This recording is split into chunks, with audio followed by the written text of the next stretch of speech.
الله يا رسول الله الله يا حبيب الله.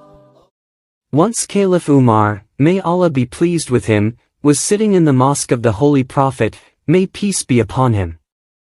He was busy in the affairs of the state, when suddenly two young men once entered the gathering. They walked up to a man, pointed their fingers at him and said, "O leader of the faithful, he is the man. He killed our father." "What do you mean that he killed your father?" asked the caliph. He then asked the accused man if it was true that he had killed the young men's father. "Yes, Umar," came the reply. "Their father was killed by me." The people present in the mosque were stunned. The caliph asked what had happened. He answered, "O Umar, their father rode into my field of crops on his camel. I asked him not to continue and to turn back, but he paid no attention to what I said. I then threw a stone at him that, unfortunately, hit his head and he fell off his camel and died instantly." Hazrat Umar, may Allah be pleased with him, said, "Then you will have to pay the penalty of your crime, which is death, death for death." The judgment was instant and clear, no need for further questioning or delay. The accused bowed his head to obedience of law. But he asked the caliph, that if he could go to his home in desert to inform his wife and children, that he was to be executed for murder, as there was nobody else to inform them or to look after them. "I will come back," he assured those present. Caliph Umar, may Allah be pleased with him, then asked him, if he could provide a guarantor. Followed by the demand, was dead silence, as nobody knew the man or his family. There was nobody to present himself on his behalf. There was concerns all around that the man would be executed and his family would starve to death. Caliph Umar himself was feeling sorry for the man and was worried on his situation. He requested the young men to pardon him, which they flatly refused to do. Umar then asked those present, if there was anybody who could stand as a guarantor for the accused.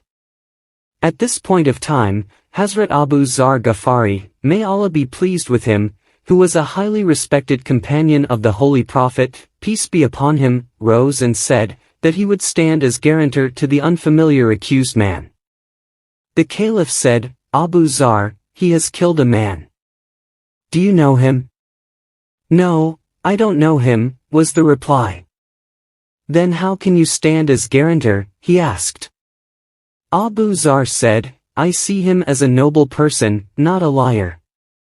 I believe he will come back. You will be killed in his place, if he does not return within 3 days," the caliph warned. "Allah is the best disposer of all," said Abu Dharr. After that the accused departed. 3 days later a large gathering was held and Hazrat Umar was extremely worried.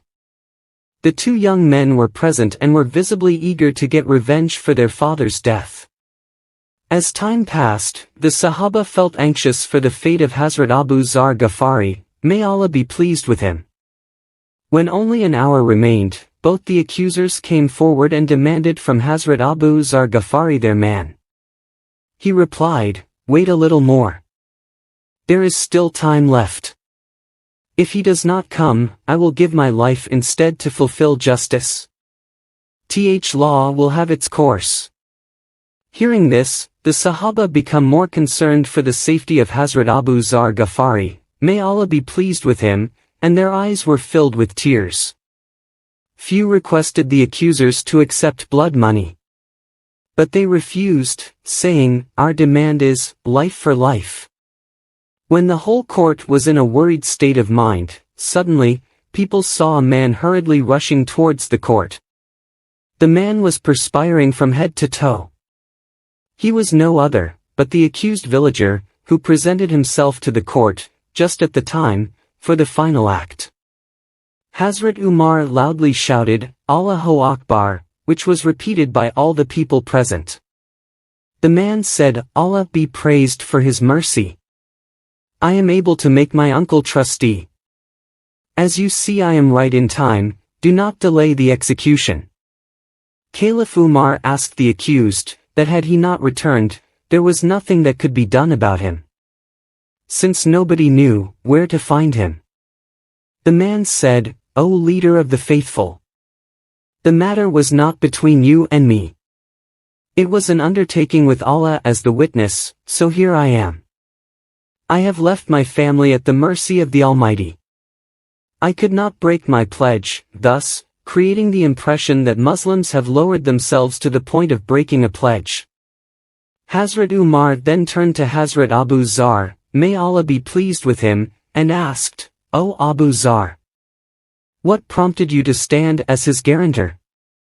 He answered, O Umar, I was afraid that people would be inclined to believe that righteousness and nobility are no longer Muslim traits. Hazrat Umar, may Allah be pleased with him, paused for a while and then asked the two young men what their final decision was. They started crying and said, O leader of the faithful, we pardon him, because he was true and honest. We don't want to give the impression that forgiveness is no longer a tradition in Islam. Caliph Umar started crying and said, O young men, may the Almighty reward you for your noble deed. O Abu Zar, may the Almighty reward you too. O man, may the Almighty reward you for being honest and for keeping your promise. Allah